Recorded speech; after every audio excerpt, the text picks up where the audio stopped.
പോലും അറിയാത്ത കുട്ടിക്കാലത്താണ് ഞാൻ ഇതിനെപ്പറ്റി ആദ്യമായി കേൾക്കുന്നത്. From my great grand father.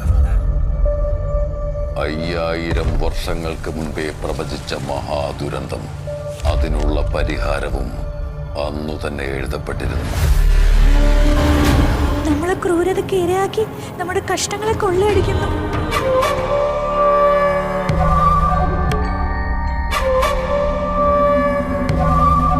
Where is the god?